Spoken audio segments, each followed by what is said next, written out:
어느 날 회식을 마치고 좀 늦은 시간에 집에 들어갔습니다. 저희 집은 빌라인데요. 살면서 단 한 번도 그런 실수를 한 적이 없었어요. 저는 냄새에 매우 민감해서 다른 집에 들어가면 그 집안 특유의 냄새가 나기 때문에 다른 집에 들어갈 일도 없었죠. 그런데 말이죠. 옆집에는 저희 새엄마가 살고 있답니다. 저는 새엄마와 해서는 안 될 일을 하고 말았던 것입니다.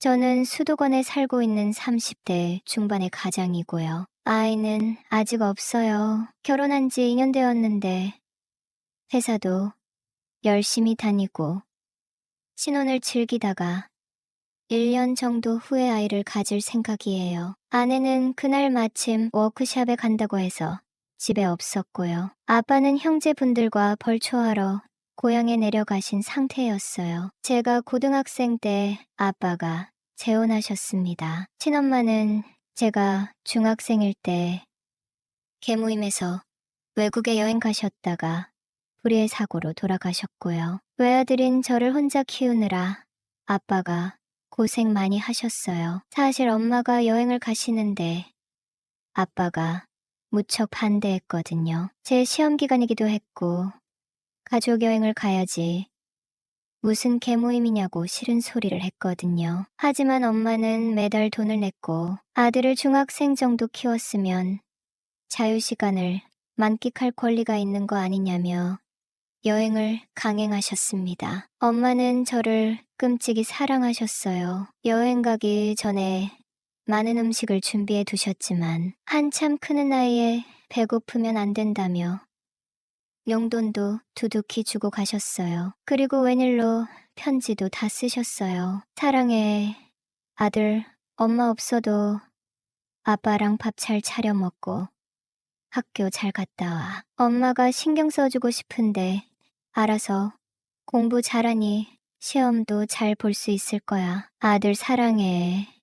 파이팅 이렇게요. 아마도 엄마는 먼 길 떠나면서 불안한 마음이 들었는지 저에게 편지를 쓰신 모양이에요. 여행 기간 중반쯤 됐을 때 대사관에서 연락이 왔을 때가 기억납니다. 일행 중 여러분이 돌아가셨고 그 중에 저희 엄마도 포함되어 있었죠. 저희 부모님은 신혼 초반에는 형편이 무척 어려웠다고 합니다. 그런데 두 분 다 워낙 성실하신 데다가 지인 중에 주식을 하는 분이 계신데 아빠가 그분을 따라서 주식을 좀 하더니 목돈을 벌게 되었어요. 그 돈으로 아파트 갭 투자를 해서 자산을 늘려갔죠. 그 덕에 엄마는 기분 좋게 개원들과 북유럽 여행을 가게 된 것이었어요. 아빠는 정말 많이 힘들어했어요. 어린 나이인 제가 보기에도 아빠의 슬픔이 너무 커 보여서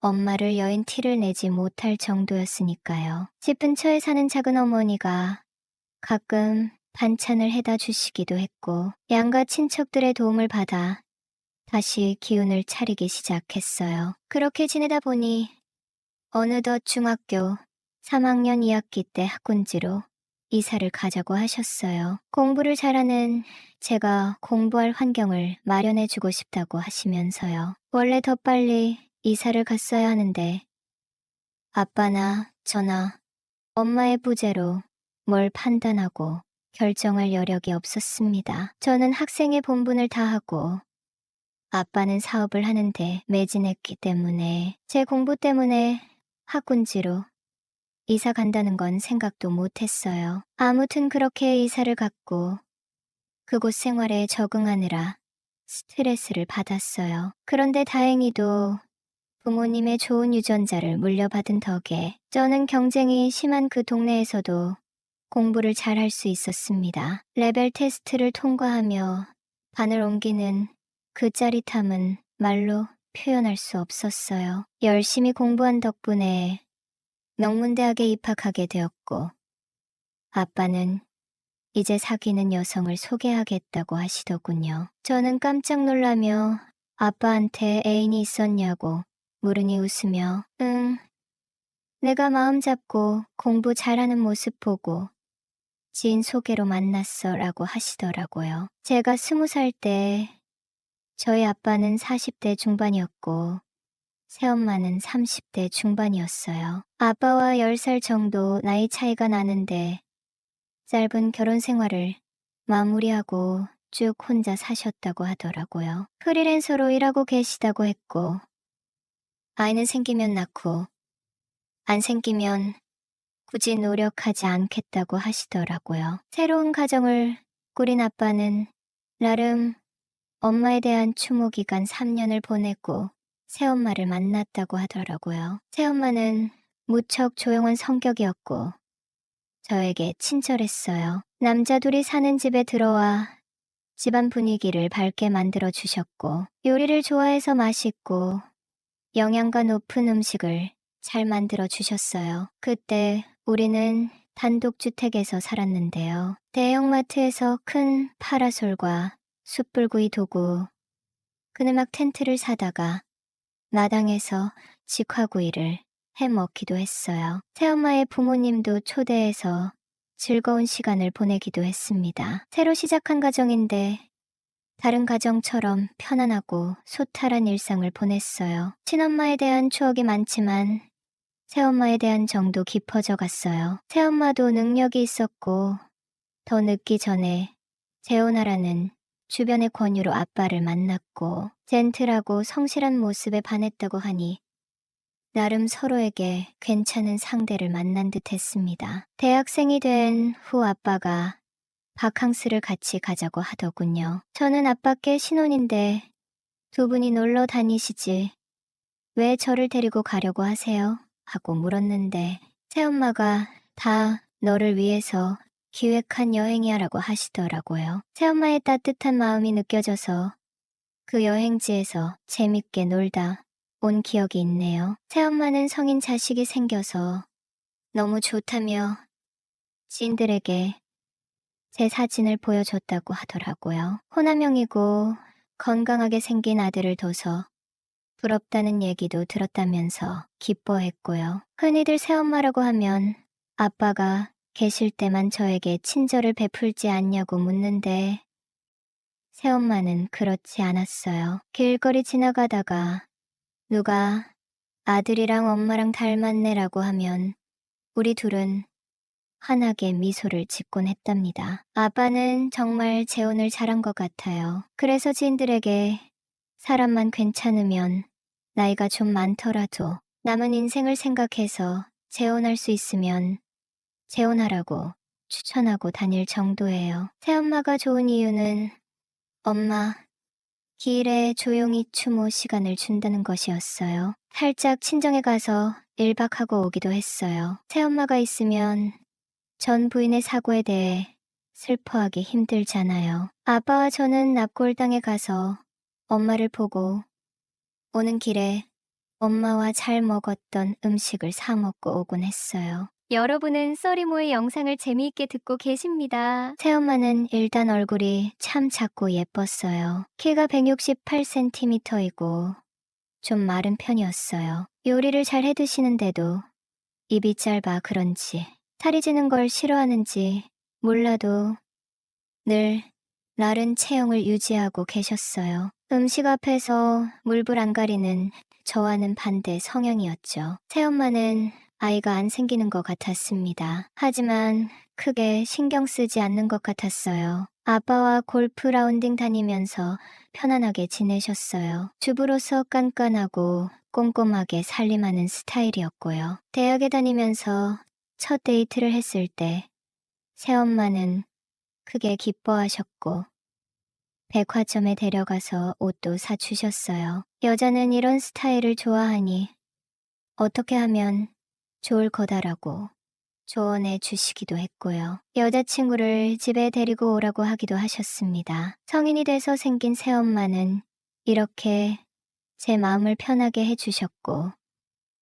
저도 새엄마를 의지하고 살게 되었어요. 연애에 실패하고 우울해하고 있을 때 새엄마의 따뜻한 위로 덕분에 짧은 시간 안에 힘든 마음을 회복할 수 있었답니다. 저는 새엄마가 있어서 너무 좋았어요. 아빠도 제가 새엄마 옆에서 대화도 잘하고 집안일도 돕는 모습을 보며 만족해 하셨고요. 중견기업에 취업했을 때는 누구보다도 좋아하셨고 새엄마의 부모님께서도 용돈을 주셨을 정도였어요. 지금의 아내를 만날 무렵 아빠의 사업은 날개를 달았어요. 그리고 우리나라에서 유명한 부촌으로 이사를 가게 되었어요. 새로 지은 빌라를 매매할 때 같은 층에 두 집이 있었는데 아빠는 통 크게 두 집 다 매매했습니다. 하나는 부모님이, 하나는 제가 살 수 있도록 해주셨어요. 나중에 아이 낳으면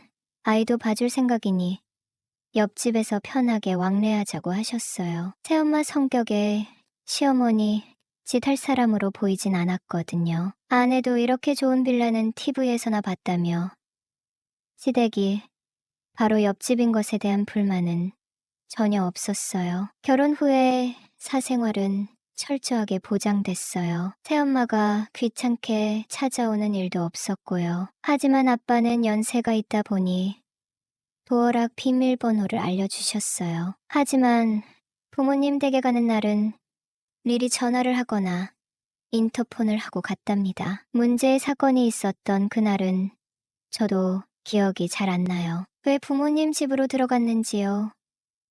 그날은 제가 승진한 기념으로 회식을 했어요. 평소에 사 먹을 수 없는 비싼 음식을 먹었죠. 기분 좋게 노래방도 갔다 왔고요. 오늘만 날인 것처럼 부어라 마셔라 하다 보니 만취한 상태로 집에 왔습니다. 아내는 워크숍에 갔다는 사실도 까먹고 새벽에 부모님 집 비밀번호를 누르고 안방으로 갔어요. 몸에 열이 올라 무척 답답했는데 아내라고 생각하고 새엄마와 함께하고 말았답니다. 그런데 몸매나 향기가 아내와 다른 거예요. 너무 놀라 눈을 떠보니 새엄마가 내 앞에 계신 거였어요. 이 일을 어떻게 수습해야 할지 몰라 일단 죄송하다고 했습니다. 하지만 새엄마는 부드럽게 웃으면서 하고 싶은 대로 다 해도 돼라고 하셨어요. 그동안 아빠와 밤에 등 돌리고 잔지 오래되었다고 하는 거예요. 저는 그런 줄 정말 몰랐다고 했더니 아빠는 처음에는 남자다웠지만 요즘은 집에 들어와서 뉴스 보고 등 대고 자기 일수야. 이런 말 부끄럽지만 나 사실 너무 외로워라고 하더라고요. 재혼해서 성인 아들을 잘 챙겨준 젊은 새엄마를 외면할 수 없었어요. 그날은 마침 금요일이었는데 우린 밤을 꼬박 샜답니다. 아침이 되자 새엄마는 헬쓱한 얼굴로 해장국을 끓여주셨어요. 밥 먹고 집에 가서 쉬어라고 웃어 보이셨죠. 저는 새엄마를 한번 안아드리고 편하게 식사를 했습니다. 그날 이후로 새엄마가 연락을 자주 하셨어요. 아내와 아빠의 눈을 피해 함께 한 날도 많았고요. 새엄마는 아빠와 생활하는 게 좋지만 너무 편해져서 설렘은 없다고 하더라고요. 제가 결혼하고 나니 며느리가 부담스러울까봐 잘 챙겨주지도 못하겠고 은근 서글픈 마음이 들었고 갱년기가 와서 감정도 복잡해지고 살짝 외로웠는데 제가 집을 잘못 찾아오니 은근 반가웠다고 하더라고요. 이런 얘기를 스스럼없이 하는 새엄마가 너무 귀여워서 놔줄 수 없네요. 우리 집 남자를 위해 헌신한 새엄마를 외롭게 두지 않을 생각입니다. 새엄마는 결혼한 지 10수년이 된 지금도 여전히 매력적이거든요. 나이 많은 남편과 살면서 힘든 점이 많았는데 젊은 아들과 즐거운 일도 생긴 걸 보니 재혼하길 정말 잘했다고 합니다. 지난 주말에는 백화점에 가서 중년 여성에게 좋은 보조식품을 샀어요. 새엄마께 엄마, 내가 옆에서 잘 챙겨줄게 외로워하지 마요라고 했어요. 새엄마는 요즘 자꾸 살이 찐다고 하네요. 아마도 폐경 이후 복부에 살이 많이 쪄서 고민인가 봐요. 새엄마 생신을 기념해서 집 근처의 아쿠아로빅 프로그램을 신청해 드렸습니다. 앞으로도 새엄마와 사이좋게 지내고 싶네요. 다소 쇼킹한 이야기였을 텐데 끝까지 들어주셔서 감사합니다.